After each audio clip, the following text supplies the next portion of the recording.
Hello, and today we'll start Vekad's route for Chapter 11.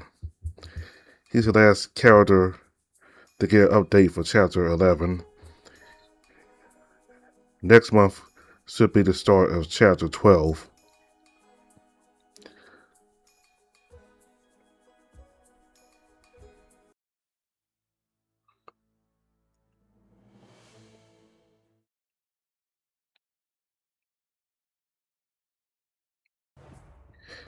Eric, I barely realized that I'm staring in shock at a natural disaster heading towards us before Vekad pulls me by the arm. Around us, some of the Africans who were fighting began to flee, others clashed with a guard. Then, gang members poured out of the tunnels leading to Bastard's Alley to lend a hand in the fight that has broken out in the streets of the city. We have to get the fuck out of here, and fast. I, still shaking from our confrontation with the bull, I blink at the stag, and I run through the alleys. For a moment, I find myself in the forest, that cursed forest. The dismembered corpses, the devoured flesh. Then the shock of steel brings me back to Frostfang. The streets blocked by a group of warriors fighting each other, and as Vekad prepares to pull me into another alley, I pull in the other direction until I free my arm. What are you doing? We don't have time to take a detour. Then, with my brand still active, I charge towards the warriors. After a quick inspection, I identify those wearing conventional armor before blocking their opponent's weapons. And taking advantage of the elements of surprise, I thrust my rapier into the gap in one of the fighter's defense. He doesn't have time to react before he's already on the ground, bleeding out. By the fucking gods. The stag has joined me, and he has partially transformed his hands into claws as sharp as knives, which he uses to finish off the soldier, and which he uses to finish off the soldier, have just knocked to the ground. The wolf I just helped greets me with a nod before leaving to help his comrades, who are too busy to notice the death of one of their enemies. But as I'm about to go and help the other soldiers, a huge rock crashes into a building near us, and the boys fall down. My first instinct is to protect Vekad and myself by blocking the stones that are about to crush us. The other Africans, however, are not lucky enough to escape the rubble and are crushed by a section of the wall. While I am in shock, the hunter pulls me by the arm again as I struggle to follow him. Come on, let's go. Catch him. Behind us, another band of soldiers arrives, and as they chase us with weapons in hand, I will release my power to let the rocks fall on them, knocking some of them unconscious and killing others. I barely have time to recover from my emotions when flames burst out of an alleyway to my left, and burning Africans run in different directions before rolling on the ground to try to extinguish the flames. The smell of burning flesh reaches my nose and almost makes me vomit as my breathing quickens. There is so much noise around me that I have trouble orienting myself, but luckily Vekad is there to guide me.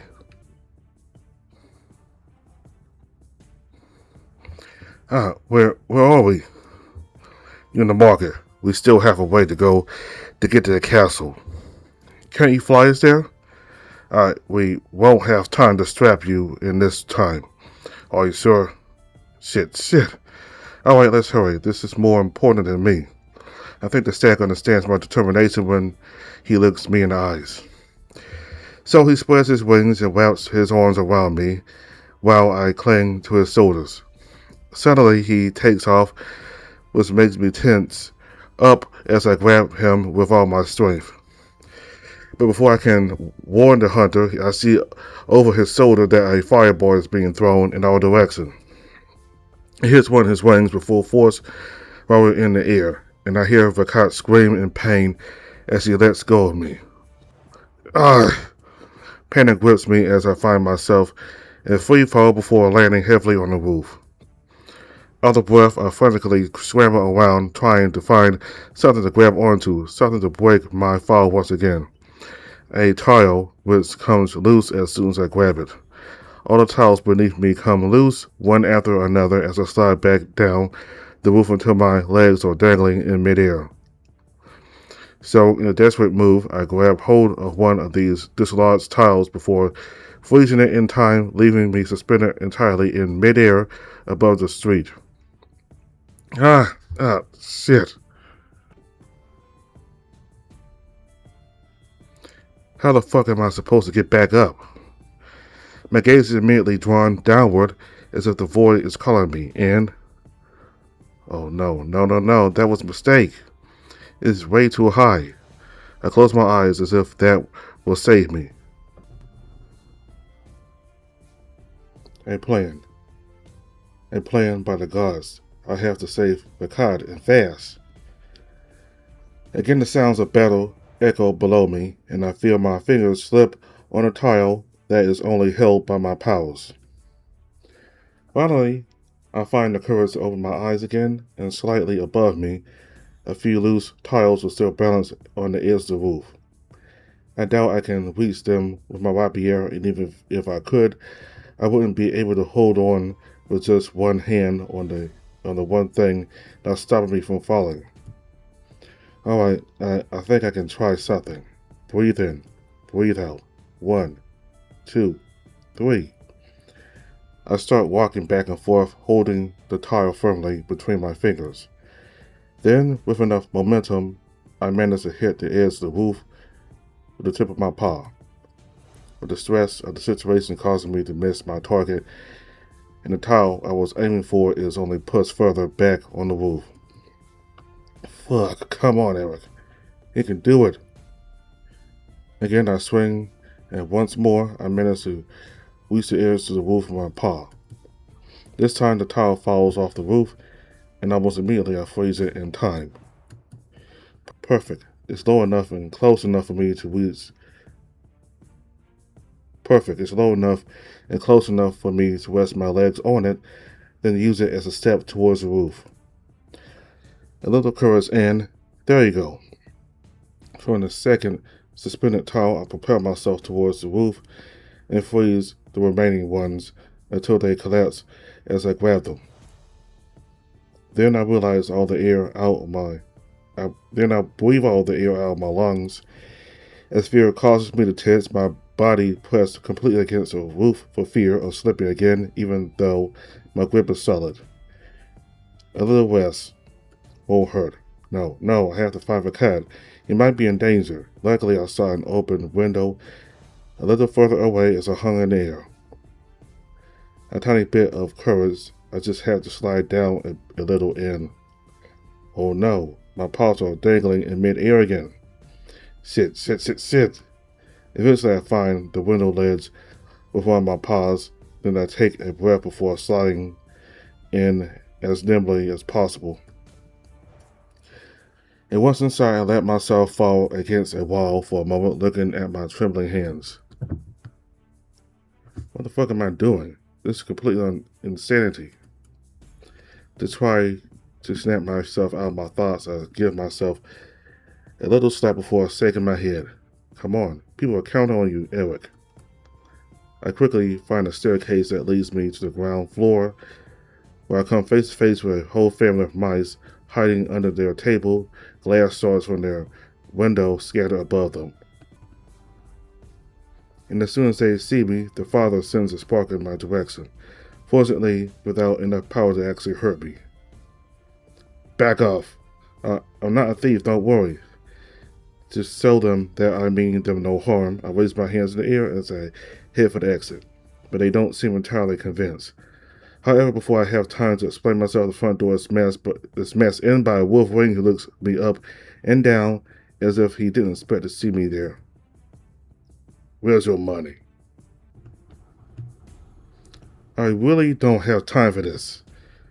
With a quick step, I move forward to strike with my rapier, and he tries to block with his shield. It's predictable, so much so that I have time to use my powers to stop him. My weapon goes straight into his eye, and I pull it out immediately as he screams in pain. Fuck! The bandit waves his weapon frantically, trying to keep me in sight with his remaining eye, so I block it in time before stepping forward again to put my blade against the scoundrel's throat. Immediately he drops his shield and sword and raises his hands in the air with a look of panic on his face. Whatever you might find in this house isn't worth your life. Easy, I give up. Get the fuck out of here now. Immediately the African leaves, and I watch him until he is far away, before turning to the family. Hide in your cellar, if you have one. The guard will come, I promise you. What do we do if there are other thieves? Stay hidden and don't try to fight them. Nothing here is worth your life. I wish I had a more positive solution to offer them, but we all have to be realistic. I can't encourage parents to leave orphans behind them. So, with one last sorry look at the family, I go out into the street looking in all directions. Fortunately, the area seems clear, but I don't know exactly where I am. So I look for a vantage point, the castle. I have to find the castle. Finally, I see the mountain swept bare by the avalanche, which fortunately seems to have stopped. But even though I know where I am, I have no idea where Vekad might be. He must have survived. I've seen him suffer worse injuries and recover without any problems. Yes, that's right. I have to stay positive. So either he's looking for me or he's going straight to the castle, knowing that's where we were supposed to go. Damn it, what am I supposed to do? Aimlessly, I start walking down the street, my thoughts half consumed by this problem. Even knowing the danger that surrounds me, I find it hard to think about anything other than Vekad's survival. Obviously, I can't decently search the whole city, not in this chaos, so all I can do is hope that we both end up at the castle. I'm pulled out of my thoughts by multiple screens, and my first instinct is to slip in a small alleyway hidden behind some boards. The patrol I see passing by doesn't have the usual guards' equipment. They look more like they belong to one of the alley gangs. But having no say of identifying them as allies or enemies, I remain hidden in the shadows, waiting for them to pass. It's about time the guard intervened. Slowly I make my way through the alleys towards the castle, but the closer I get, the more groups I encounter. Glancing towards the main street, I see Africans fighting in front of an inn, and among them, Elwin? What he's doing here? I see him spitting flames at his opponents, who are raising a wall of stone to protect themselves. Shit. Without thinking twice, but after checking that there is no one else in my way, I rush to his aid. The first African I reach doesn't even have time to react as I stab him from behind. Then the second tries to block my blow with his sword, which he fails to do because I block it with my powers. The tip of my rapier slices through my opponent's throat, leaving him collapsed on the ground, his hands clutching his throat. But I can't bring myself to feel pity for him. Erwin's survival comes first. The wolf manages to get the upper hand over his opponent now that he's alone facing him. One exchange of blows is enough for me to see that he is winning, but I don't take any chances. I slash the brigand's calf, causing him to fall to the ground before Erwin finishes him off with a blow to the head. Then, still trembling from the fight, my ex-lover raises his gaze and his sword toward me before lowering the latter as a smile appeals on his lips.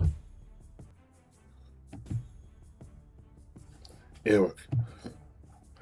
Without a word, I seize my weapon before throwing myself at him and wrapping my arms around him with all my strength.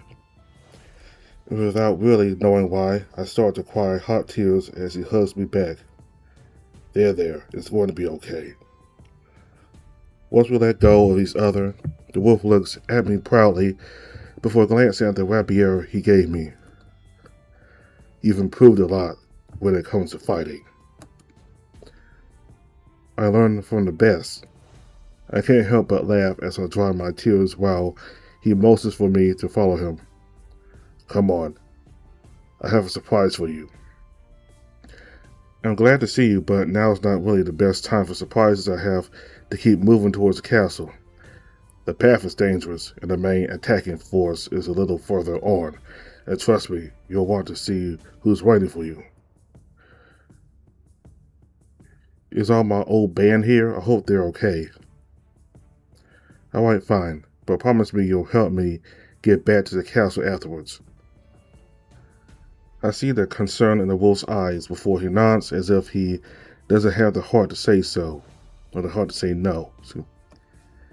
Then he leads me through the debris that used to be the inn's door until I find myself face to face with a small group of villagers of all ages. And in that group, there's someone I definitely didn't expect to see here. Vekad, what are you? For a moment, I take a slight step back, but the fox steps forward and takes my hands in his before I can run away. Eric, I was afraid something had happened to you. What are you doing here? I feel like I'm speaking too harshly, but I only realize it once the words have left my mouth. I heard rumors about the royal bards, and I thought maybe with a little luck. He looks around and grimaces awkwardly. Maybe we should discuss this somewhere else. On the one hand, I don't have time for this discussion, but on the other, I owe him an explanation. So I follow him to a corner of the room while NeveN continues to look at me with a somewhat worried expression. I think I know why you're here, and I would have preferred better circumstances too. It's not that. I'm not the one you're looking for. I'm not the Eric you knew anymore. And I'm sorry it's my fault. After stepping back, I show him my rapier, still covered in fresh blood. I've done things I could never have done back then. I'm sure you did what you had to do to survive. Stop that. Stop justifying everything I do. Suddenly, I feel tears welling up, and I do my best to hold them back, but I can't. I abandoned you. I put all the blame for grandfather's death on your shoulders, and It took me years to understand, but today I've made peace with it all. It was a mistake of youth, nothing that could be repaired. What the fuck are we doing discussing this in the middle of a battlefield? It's completely insane. We have to get out of this city, Eric. We can still have a life and... What? No, I'm sorry for what I did to you, but we can't go back, Vekad. You have your life to live, and I have mine. But we love each other, Eric. We truly love each other. And I never stopped loving you. I have lives to save. It may have been a little more blunt than I would have liked, but there's too much at stake for me to sugarcoat it. Whatever you have to say to me, believe it. But believe me, it can wait. People will count on me up there at the castle. I understand, but promise me you'll... Before he has time to finish, an explosion is heard outside, and NeveN signals for us to be quiet. Then he approaches and speaks in a low voice. There are troops outside, and I'm not sure they're friendly. The whole inn suddenly begins to shake to the point where some stones start to fall, and the villagers cry out in fear, while the children begin to cry. We have to do something, and quick. So I try to block what I can with my powers, but the bulk of the roof is far too heavy for me to handle. NeveN, we have to evacuate. Panic seizes the wolf as he looks alternately at the outside and the roof threatening to collapse. The windows that should normally have been accessible have been barricaded, leaving only the option of exiting through what's left of the door. Despite the initial shock of having to make a difficult decision, NeveN draws his sword and takes the lead. Everyone, We have to make an exit. Follow me if you want to live. At least most people seem to be getting the message. I suppose the prospect of dying, crushed under the rubble, is still more frightening than what might await us outside. And even though Vigo looks devastated, he starts to walk away, though he hesitates when he sees me staying behind. Get the fuck out of here, please. Without a word, he nods and smiles sadly at me, then trots off to join others, after which I hurry out myself, the stones I had been holding back collapsing behind me. And quickly, the sounds of battle reach my ears. As soon as I step outside, I realize that the enemy has engaged our small group. Everyone is grappling with two other Africans while the villagers struggle to repel another, even though several of them are using their powers. And Vigo. Where's Vigo? Looking around, I see him collapse on the ground, an arrow lodged to his chest. No. As I rush to his side, I can see his eyes following me faintly. Glad to see you one last time. Don't say that. I'm going to save you. In a panic, I use my powers on him, but I know that as soon as I release them, all his blood will spill out at once. Fuck, a solution, Eric. You need a real fucking solution. But the sound of fighting brings me back to the harsh reality. I have to help the others. Even though everyone seems to be doing okay, several villagers have already died under the enemy's onslaught. Maybe there's a brand of Mariani among them. I shake my head before straightening up, holding my rapier firmly in my hand, and then I rush into the fray. Fortunately for me, everything had become so chaotic that no one dares to use their powers to fear hitting an ally. But I can't afford to either. I can't lose my concentration on Vigo. The first African to turn towards me is a fox, also armed with a rapier. He immediately crosses swords with me until he gets so close that I can smell his foul breath. Shit, he's stronger than me. Little by little, I find myself on one knee as he pushes with all his might with his blade against mine. And on top of that, his fangs are snapping close to my snout. So in a burst of bravery, I remove one of my hands from the grip of my rapier and feel around until I find a piece of wood that has caught fire. Then I shove it into my opponent's mouth, who recoils in surprise while screaming in pain, and I charge at him, blade forward to plunge it deep into his stomach. And I pull it out before doing it again until he falls lifeless to the ground. Then, instinctively, I look up to find another opponent. After seeing me kill one of their own, 3 other Africans turn toward me. I can't win against them, not without using my powers. I suggest you surrender. The deep voice echoing nearby is not completely unfamiliar to me. King Lus, accompanied by his personal guard, walks through the smoke surrounding us with surprising calm. He advances unarmed and unarmored towards the bandits, and they don't hesitate for a moment before attacking him. Wait! The first to reach him is a wolf armed with a spear, which he plunges with difficulty into Lus's stomach. But the bear barely reacts to the pain. The next moment, he strikes the wooden shaft of the weapon with his claws, breaking it clean off, then pulls out the part of the weapon that's still stuck in him. And as soon as the tip comes out, his wound heals. Now it's my turn. The wolf is in shock as the bear drives the tip of his own weapon into his skull before turning to the other 2. And all around us, the guard attacks the other Africans that have invaded the city, dispatching them with disconcerting ease. Another of my opponents activates his brand and throws a surge of flames at the king, who simply advances towards him with unwavering calm. His clothes catch fire, then his fist liquefies, but nothing seems to stop him as his body continually regenerates despite the magical assaults. Can he even feel pain? Eventually, he reaches the brigand and grabs his head in his gigantic hand before squeezing it with force. Despite his screams of pain, the African continues to unleash his flames, catching fire at the same time as the bear, who does not flinch until his opponent's head explodes under the pressure.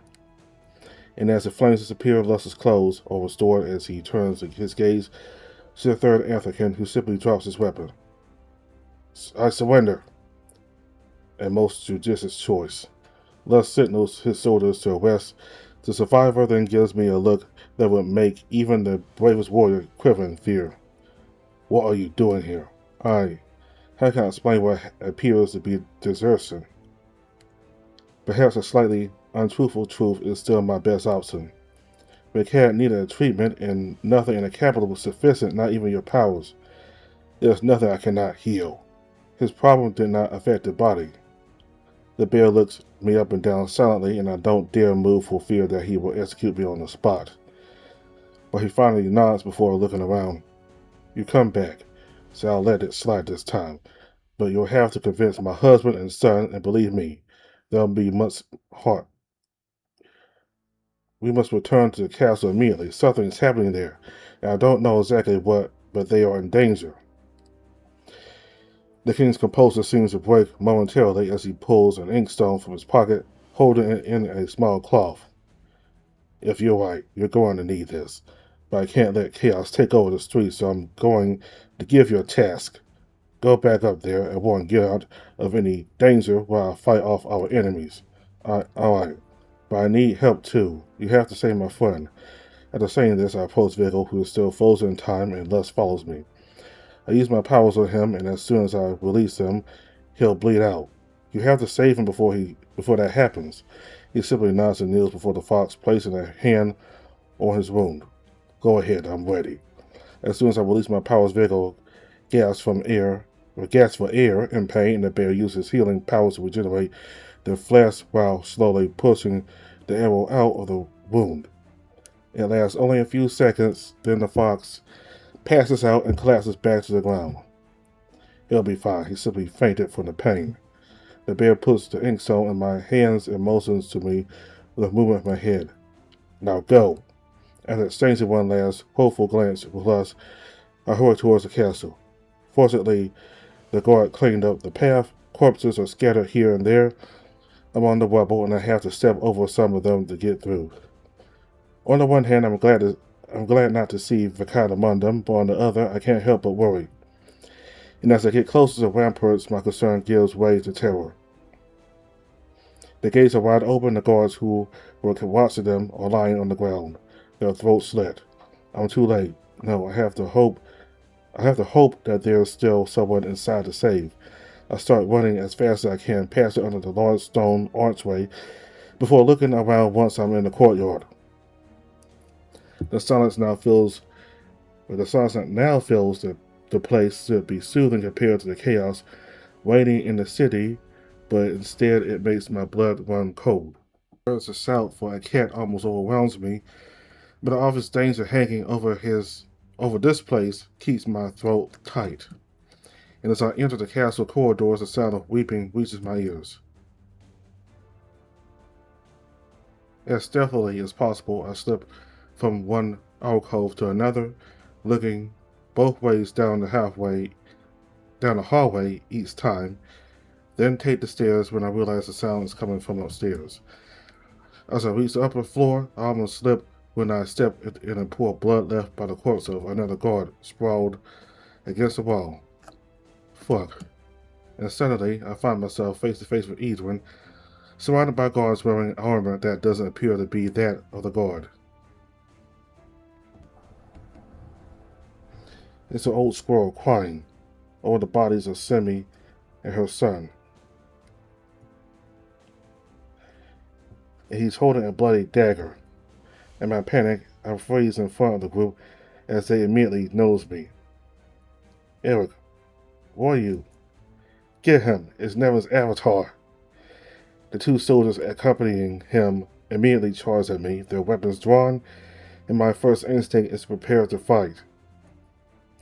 But just as they are about to reach me, something shatters the window overlooking the courtyard and strikes one of the warriors so violently that he's thrown against the wall with a sickening crunch of broken bones. The winged stag, who has just appeared before me, has one hoof plunged deep into the African's head, while his flesh, cut by the window glass, is regenerating. Time seems to stand still as we all stare at Vekad, shocked by his sudden appearance. The warrior shouts in a language I don't understand, but which I believe to be Vekadian as he turns to strike the hunter with his sword. The blade meets Vekad's antlers, who disarms the Vekadian with a flick of his head before slitting his throat with the long claws that have grown from his fingers. Only NeveN remains, watching us as he quivers with fear. What kind of monster are you? We should be the ones asking. With quick steps, I reach the stag, and I would like to smile at him, but the sight offends me. My hands shake as I grip the handle of my rapier between my fingers and advance towards the treasurer. He turns to flee, but I use my powers to block him before he can get too far. Then I step in front of him, press the tip of my rapier against his stomach before unblocking him, letting him impale himself on my blade as his gaze betrays his surprise. Traitor! Coming from you. The squirrel staggers backward and falls to the ground, overcome by a strange laugh mixed with terror, or mixed with tears streaming from his eyes. You have no idea how hard it's been. NeveN's last breath escapes his lips as he collapses for good alongside those he has killed. And I watch him perish as emptiness fills my heart and mind before being overcome by increasingly intense shivers as my tears pour out. All this is my fault. The stag comes closer and takes me in his arms, and I take refuge against him, shaking even more. I abandoned him. You did what you thought was right, that's all, and I wouldn't be here without you. But it's not over. The others aren't here, so as long as there is a chance they're alive, we have to keep our hopes up, alright? Vekad slides a finger under my chin and makes me look up, and I lose myself in his eyes for a moment. You're right. He finally smiles at me before pulling away, and I can't help but look at Simi's corpse. I was afraid you were dead too. It's a good thing I'm not, then. A brief silence falls as we look at each other once more while a whole host of thoughts run through my mind. Where are the others? And what am I supposed to do in such a situation? As I ask myself these questions, I start watching through the corridors as the hunter follows me closely without saying a word. Here and there are traces of blood leading to corpses, some of which our nobles I used to see when I lived in the castle. It may be a little selfish to think so, but somehow it reassures me that it's not one of my friends. And finally, we arrive in front of a cat's room, which I find empty. It's better than finding him dead there, but it doesn't put my mind at ease. Should we go to the throne room, if there anywhere is there? I wanted to be sure. Vekad nods before taking the lead, and as we approach the throne room, the noises intensify. So he and I start trotting, then running as I tighten my grip on a piece of cloth containing inkstone. I know what I have to do if things go wrong. As we round the corner, I feel a sudden heat hit my snout before I even see what's coming. And once the initial shock had passed, I realized that the door had been blown up and what's left of it is still on fire. With my rapier drawn and my brand activated, I advance cautiously while Vekad slowly transforms into his monstrous form. It is only when I stand in the doorway that I see the carnage taking place in the room. The corpses of Frostians and Vekadians alike are scattered everywhere, consumed by flames and shadows. King Aeon is on his knees trying to ward off the shades that have taken the form of birds. Tanaka is holding his left arm, now nothing more than a bloody stump, as his flames shoot out in all directions, engulfing allies and enemies alike. And amid all this chaos, a white fox seems at ease among the shadows. Before I even have time to understand the situation, Vekad lunges straight at him, his claws glowing brightly. When the saddle creatures try to stop him, the hunter tears them apart as if they were mere scraps of cloth. But the closer he gets to the fox, the harder it is for him to move forward until the sharp beaks of the sinister birds tear into his flesh. Vekad started charged as well, knowing that I can't do much more than he did against such power. If our opponent was able to defeat Tanakh and Aeon, he is not just a mere planet of Lastra. But with my free hand, I unfold the piece of cloth, and my fingers come into contact with the inkstone. Pain strikes my back, then my entire being, as time seems to stand still around me. Then I see nothing before hearing my own voice speaking of things I know nothing about. The betrayals of the court, a monster in the castle corridors. Every emotion imaginable runs through my mind as these different lives also bring with them the experience of different deaths. So I try to escape this chaos by closing my eyes, and I pray to all the gods to get me out of this ordeal. But when I open them again, I find myself in the throne room, facing myself, two other versions of me looking at me with the same look of bewilderment as their faces on their faces as mine. That's when I realize that my rapier has returned to its sheath, so I pull it out reflexively and point it in their directions. Is Tess playing tricks on me again? What's going on? What are you? Calm down, will you? We're not here to fight. On the one hand, my instincts tell me to stab one as quickly as possible before they surround me, but on the other hand, it's really disturbing to watch myself talk.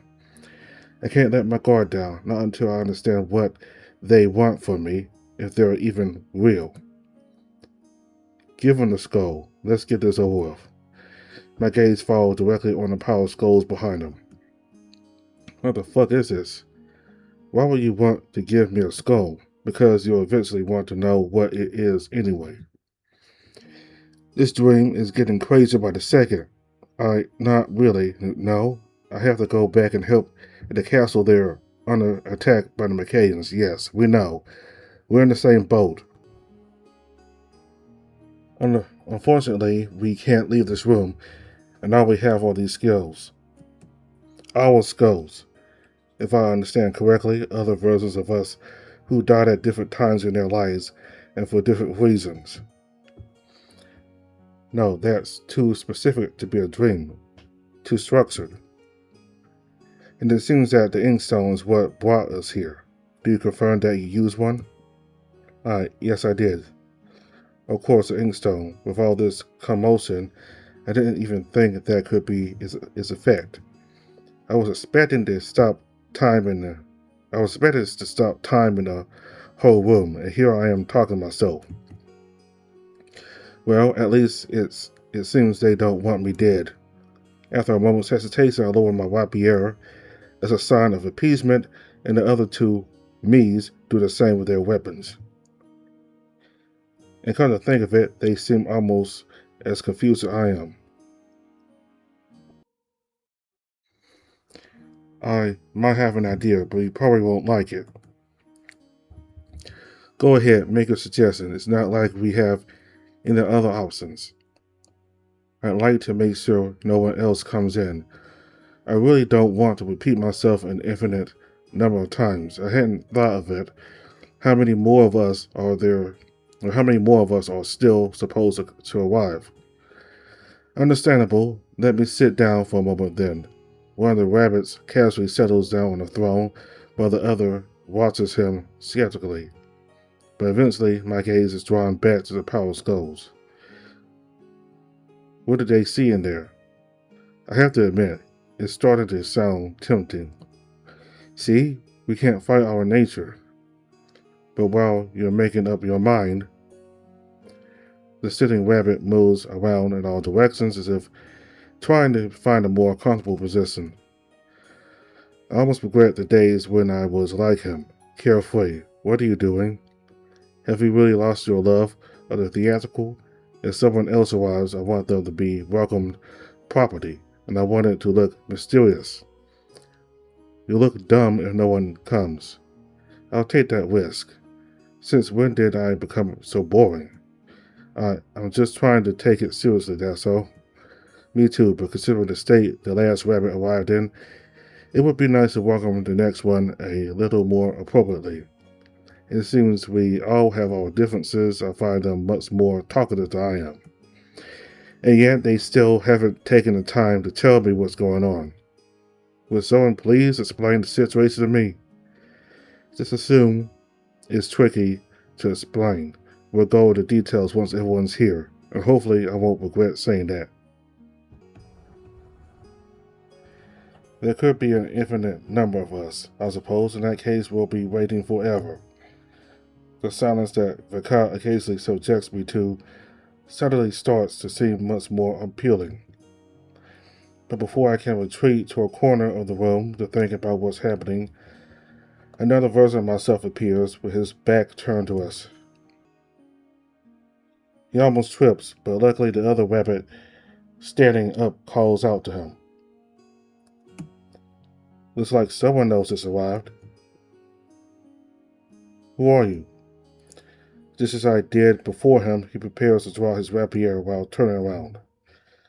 Then hesitation sets in, and he seems just as confused as I was when I arrived. Breathe slowly. I remember how it was when I arrived. I'll be alright. He looks each of us up and down as if we were ghosts, before eventually letting his guard down. He also seems less on edge than I am. What could they have been through to be so relaxed? How? That's impossible. Calm down. Take a breath. You touched the inkstone and it sent you here. And we did exactly the same thing. No. I'm me. There's no... Who the fuck are you? At least here's one who's as lost as I am. But I might as well reassure him and make him believe there's an explanation for all this. It's tricky to explain. Luckily for us, it looks like we have all the time in the world here. Which means we might also have the opportunity to find a way to defeat our enemy, Lasra. I stare at the newcomer as he looks around before fixing his gaze on the powerful rapiers. Why are there so many of us, and why are you stacking? Hey, hold up. If I have to hear the same explanations one more time, I swear I'll stab someone. So will I? And how many more of us are supposed to come? No idea, but I hope they hurry up. We have friends to save. When I say these words, all the other rabbits seem to be suddenly overcome with worry. At least we're all on the same page about that. We all have someone to save, even if they may not be the same people. Suddenly one of them starts singing. More specifically, I recognize the tune from Gregor's song, which brings a smile to my face. It's completely ridiculous to sing a ballady song in this situation, but I guess that's just typical of me. Not bad, but you can do better, guys. Don't challenge us. You know how it'll end. On the one hand, I love to measure myself against your talents, but on the other, I know I definitely don't want to awaken our competitive spirit. Oh yeah, especially if we're talking about one particular kind of talent. None of us can hold back a salacious chuckle that stops almost immediately. No, don't say more. I know where we're going with that, and I really don't want to go there. We all know where that would lead for sure. There you go. I knew it would come to this sooner or later. You can't help yourself, Eric. That would be too weird. We have a lot of self-love, just not that kind of self-love.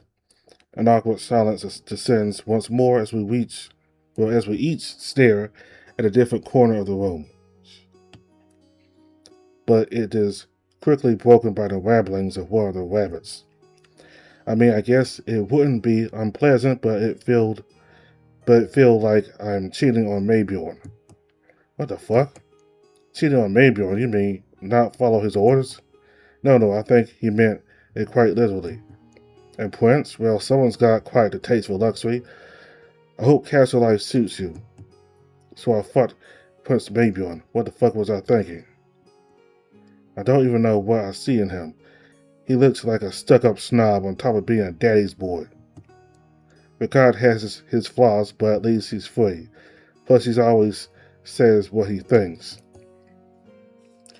Oh, I think we all understand. He's strong, not completely foolish, and he clearly seems more vulnerable than he lets on. A little too uptight at times, but I'm sure he's not a bad guy. Except when it comes to choosing between serving his kingdom or supporting a friend. The me who is with Maybjorn gives me a nasty look before realizing something at the same time as me. Wait, you're not in a relationship with him. Absolutely not. I'm with Tanakh. Of course, that's so typical of me. Another Eric hooking up with a noble. Well, at least it's just an ambassador this time. I guess it won't start a war. I know you're all thinking it's purely for sex, but no. There's someone quite interesting and likable underneath the facade. I can understand that, even if he is maybe a tad too eccentric for me. And here I am thinking we promised not to cause a diplomatic crisis. Well, at least I kept my promise, unlike at least two of them. That's what's coming from you, Prince Charmer. Hey, it only happened once, and no one knows about it. Yeah, well, that's one too many, and we know it won't stop there. Maybe it will, maybe it won't. At least I'm not risking anything with a cat. That's already a more understandable choice, and yet the rabbit with Tanakh seems to disapprove. Oh no, please tell me you're not with him to fill the void we feel after Vigil's absence. I did think about this implication, but no, I'm at peace with this whole thing. Wait, is it really just our partner that makes us different? It seems so, and that's probably why we're all here. We have to defend someone, and that's what drove us to use this inkstone. It's not like it's just a fling, is it? You are deeply love you all deeply love the ones you are chosen, right? Of course, and I'm sure that's the case for all of you. But before going any further, let's make it easier to identify everyone. You are Tenno, you are Ak, and I am Male. The Eric who is keeping track of our names then turns to me, and I already know what he's going to ask. You're the only one who hasn't said who you're with. I don't know why, but I hesitate to answer at that moment. Am I ashamed to be the one who got to go where a mere hunter while they sleep with the great and the powerful of this world? No, that's not my style. And yet I stumble over my words as I reply. I, um, I'm with Vekad. The other three, Eric, become strangely paler than they already are, and I didn't think we were capable of that. Something happened between them and Vekad. I could feel it. Damn, I know we're the adventurous type, but come on. We don't technically have a rule about bagging monsters. A, a monster, so they know he can transform, but how? He's not the type to open up, and it was a struggle for me to realize there was a problem, even though I was often by his side. So how did they find out? He's not a monster. He just needs help.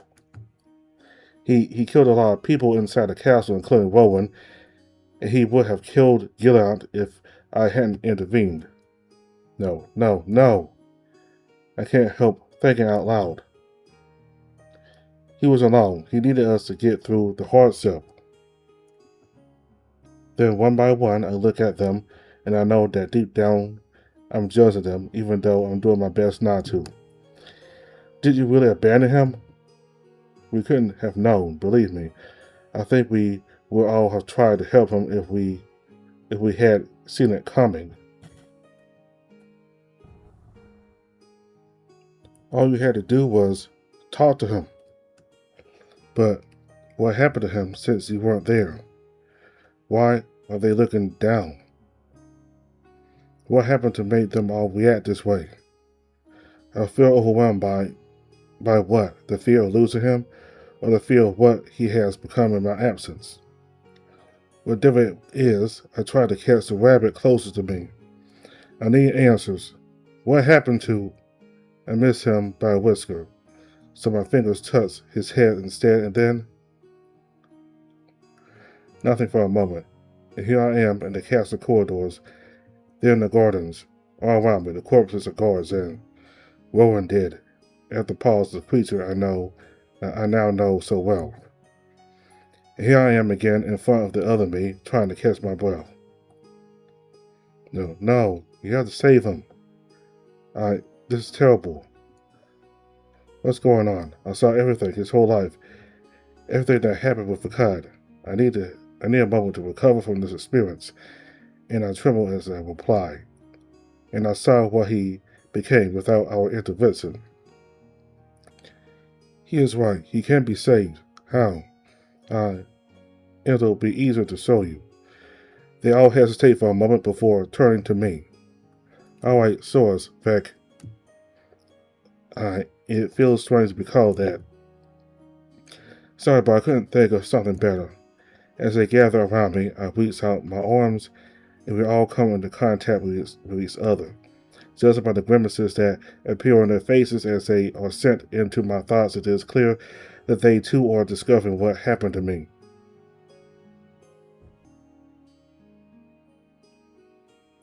But they eventually regain consciousness relatively quickly, even though they can barely stand.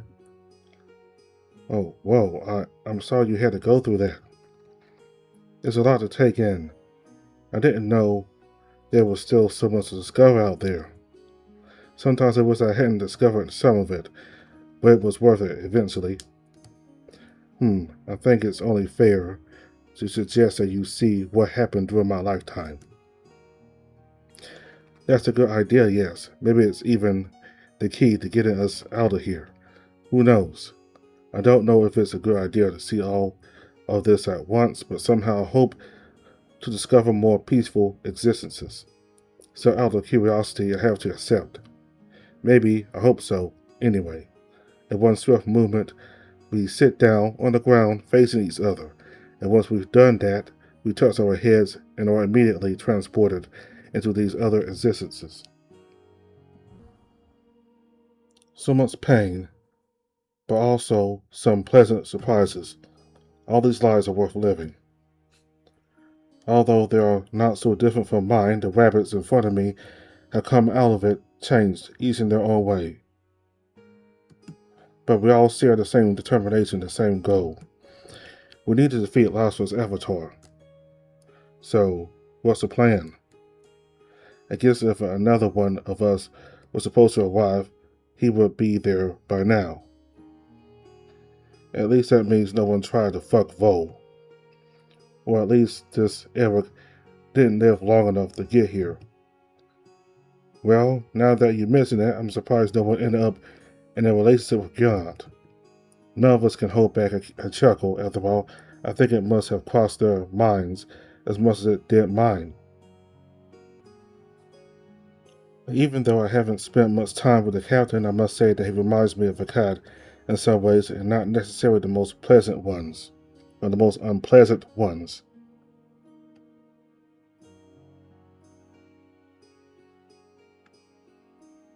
And even though I haven't spent much time with the captain, I must say that he reminds me of Vekad in some ways, and not necessarily the most unpleasant ones. Well, since we're stuck here, I figured maybe another one of our lives has an answer on how to get out of this. One of the skulls I touched sold our life if we had stayed with Viggo until the end, but he managed to hide his brand, so that doesn't really help us. The interesting part is we all saw that our powers develop differently depending on our lives, despite the similarities, so maybe in a less similar life, we would have had time to explore NeveN's brand in depth. I feel a bit like I'm out of place. They were all taught how to use our power, while I was busy running away with Vekad.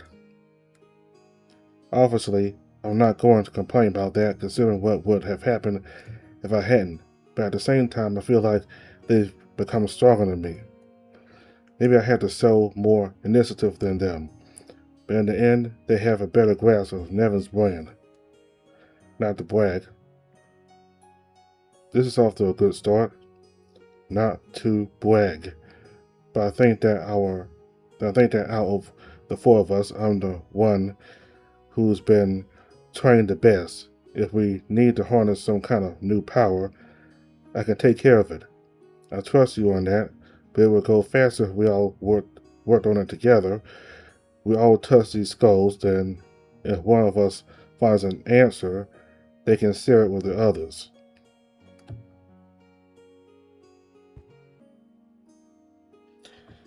That sounds like a good approach. Let's get to work. After getting up, we spread out towards the different piles of skulls in the four corners of the room. Then slowly and methodically, we explore each of their existences. In several of them, I see myself dying while facing Vekad, and some, it is Vekad who dies facing me. I can't help but feel nauseous when I see these possibilities, especially since they always end horribly for the both of us. Some of these lives are so similar to mine that I have a hard time understanding where the differences lie. Others were lives too peaceful to really bring any answer. I thought I would discover new things, maybe even finally see my parents' faces. But the more I think about it, the more I tell myself that maybe it's a good thing that I'm meant not to know. My family is here now.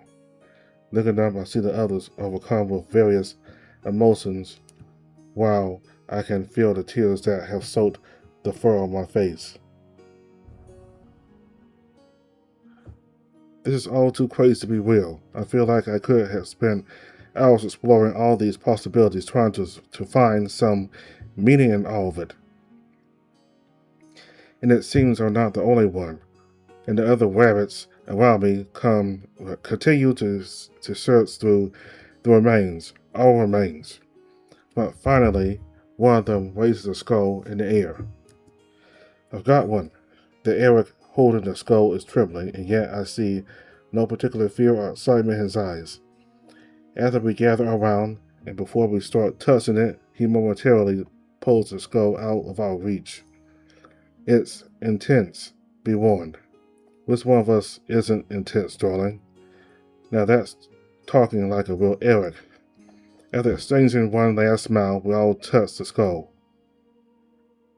And we are immediately sent into a body that feels strangely different from my own. It itches, and when I look down, I realize my body is covered in wrinkles and scars. This Eric is much older, but this time, instead of going from beginning to end, I feel myself being thrust backwards. He wants to show us his life. In this existence, I fled Skarna without ever rejoining my traveling band. I discovered my power alone, without anyone knowing, and I trained it to survive on the streets. This time, I was the one who had the upper hand over the criminals, and as I killed them, I sang of my exploits to the common people.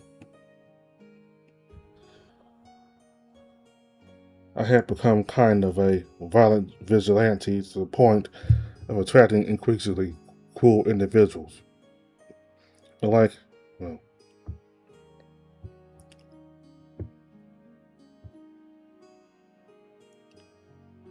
until I caught the attention of the nations and until I caught the attention of the nations themselves. All I see is a life of wandering without friendship, without love, a life of perpetual war. And yet the more I was tested, the more my powers developed. It even got to the point where I learned to enter NeveN's domain simply by singing. And it seems that this is where I find myself in the present moment. Endless corridors removed from the flow of time. This era created a sort of rift by coming and going from this place.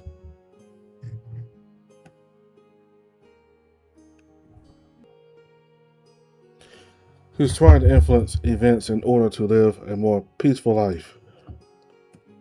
In fact, deep down, I could feel he was tired of running away. As I absorbed the process he used to come here, I am once again swept away by the flow of time and find myself in his skin doing what seems to be the end of his life. He stands straight in front of a mirror despite his advanced age, but he's not looking at himself, he's staring at me. Breathless, I emerge from this vision to find myself face to face with the other rabbits who have just had the same experience. You weren't kidding when you said it was intense. Do you think he knows about us? Maybe, but I don't think that's our problem. We're still as good as ever at putting off our concerns until later, huh?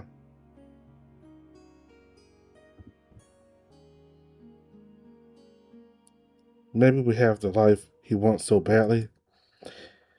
It's far from peaceful, but it's surely more peaceful than the one he had. Tenno, do you think you could recreate what he did? With your help, it should be possible. Besides, it'll be a chance to sing with myself for once. Wait, before we do anything, I thought it would be good if we all made a promise for those we love. You've definitely been influenced by a cat. I'm in, and I'll start. I would like you to help Tanakh realize his potential, help him ignite the flame of his ambition, and learn to let go by allowing him to return home. I'm sure he will appreciate it, and so will I. For a kid, I would like you to encourage him to take more initiatives. He has a big heart, but above all, don't let him forget that. Or don't let him forget himself. He is strong, and even if he doesn't know it, oh, and also learn from his compassion. I'm not sure what to ask for Mayborn. Prevent him from starting a full-scale war. Listen to him. He's not bad, just lost and lacking in confidence. I'd like you to learn from him as much as he has to learn from you. My request will be a little more straightforward. Find Vekad and bring him to Bridget. He deserves a new life. Even if he prefers to spend it far away from everything. This path is dangerous. You've seen it, but he deserves that chance. I am the first to extend my hand, watching as the other Erics join me, one after another, their eyes filled with determination. I want us to give the gods a chorus they can't ignore. To be continued. Okay, so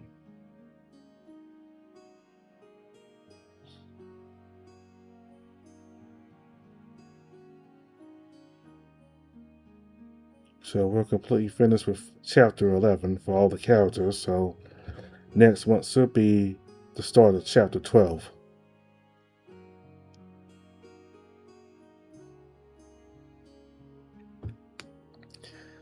Alright, so we'll go to the end first. To be continued. Hello everyone. We hope you enjoyed this chapter. If you want more information about NeveN, feel free to follow us on Twitter. We also have a Discord allowing you to chat among community members. Finally, if you would like to support our project, we also have a Patreon that offers you a series of benefits such as builds 2 weeks in advance, but also unique stories about the characters in NeveN. If you like the VN, please also feel free to rate us on Itch.io. It will help us a lot.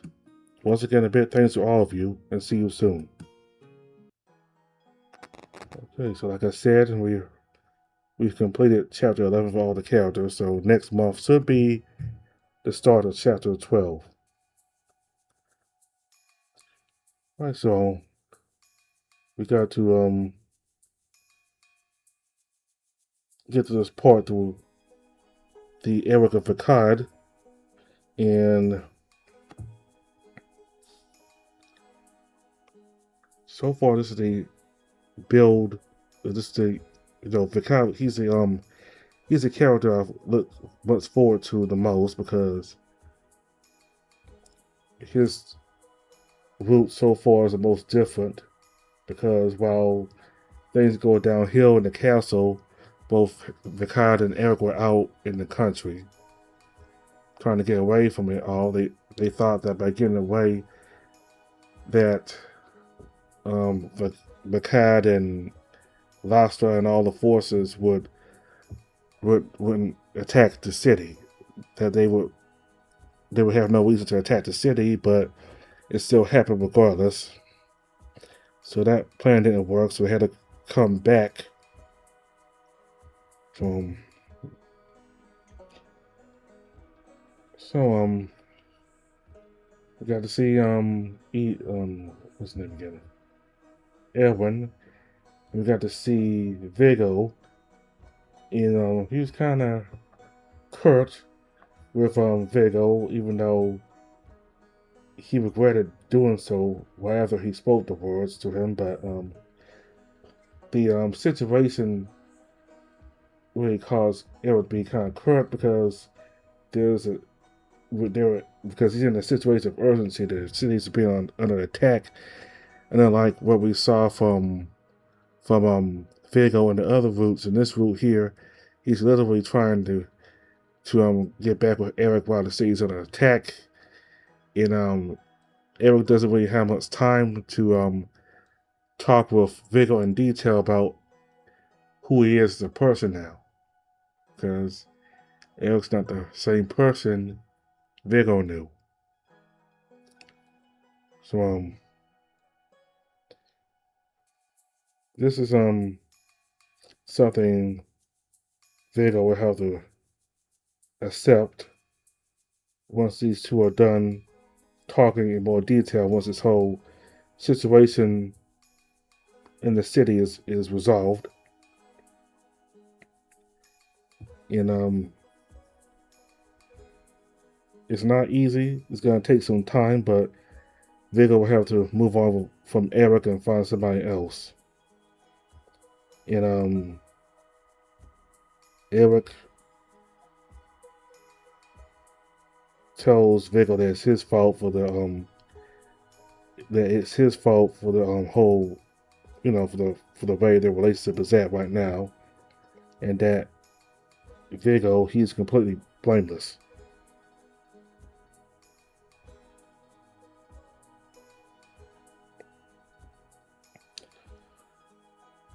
So so it's basically the same with the rabbits, with the different Erics there.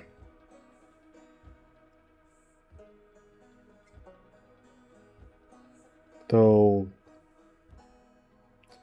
I think the cat, when it comes to a cat, we go to the scene, but we don't really go into it. We're like there for like a few moments, and then the update ends. So I don't know if that's by design or if maybe they wanted to cut the update short for a cat. But anyway, looks like chapter 12 will be basically the Erics discussing how to escape. That would basically be chapter 12 for a cat,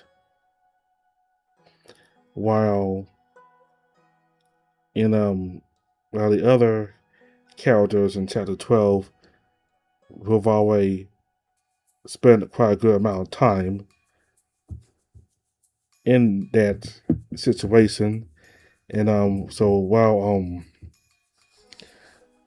the next update for a cat in chapter 12 will probably start with that scene, and we'll go and we have to go to that scene for a cat that we just did for Vekad and as well for Tanaka and Maybjorn. Looks like by the time we do Maybjorn and Tanaka and Vekad, all of them chapter 11, those updates will start off with them being a lot closer to figuring out how to get out of this situation. So anyway, we get to see Vekad use his powers and turn to the monster again. So I like that he still has control of his powers and he's using it, instead of using it to instead of like in the other routes, Vekad has been taken over, I guess, and instead of him using the powers to destroy and kill, he's using those powers to help the city. It's a good thing. So once again we see Simi get killed. It looks like the squirrel Edwin did it, I think. And once again he's a traitor, and Eric yelled traitor at him, and though Edwin in his last words told Eric basically, well, that's kind of what's of you because you ran off. Which is true, but anyway, it is true, but still, that doesn't take away from the fact that Edwin's a traitor. So he's dead now, with Eric killing him. And looks like we got to see King Lust in action. And he's still very much a skilled, he's very skilled with his magic. He's a healer, and he helped Eric with his Vigo, healing Vigo after being stabbed and losing a lot of blood. And Lust, not surprisingly, was not happy with Eric leaving the castle, and he told Eric that he'll forgive him, but he'll have to earn back the trust of Maybjorn and King Aeon, and he told him that those two are not forgiving of those who. Well, he said that those two are not forgiving of those who betray and flee their duties. So that's a big part of why I watched, why I was anticipating Vekad's update, so I could see how people in the castle react to Eric being back and what consequences he might get. I think we'll see those eventually, but we did at least get a little bit of that with King Lust being out on the street. So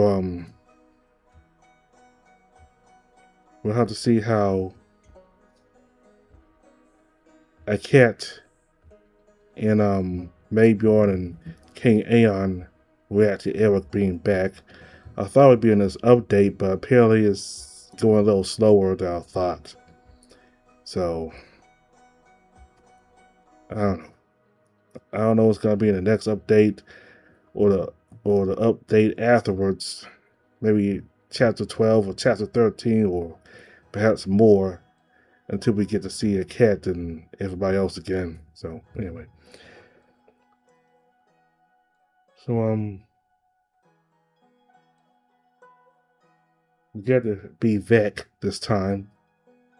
And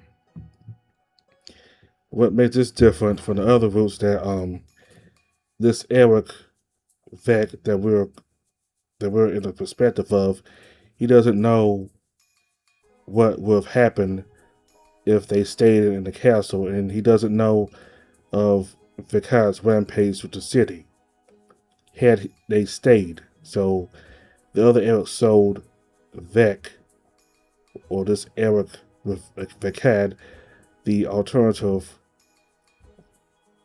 timelines. Like they basically get to sell Eric what Vekad was through their lifetimes, their lives. And Eric understood, but even though he was kind of a little sot, he still told them that if they just gave Vekad a chance to try to help him, that he probably would have been like that. So the other Erics agreed, and basically it ended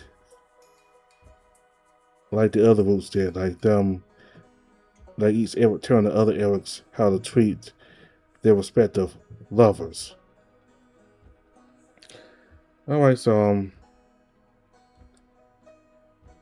next month should be the start of chapter 12. So until then, thank you all very much for watching. Goodbye.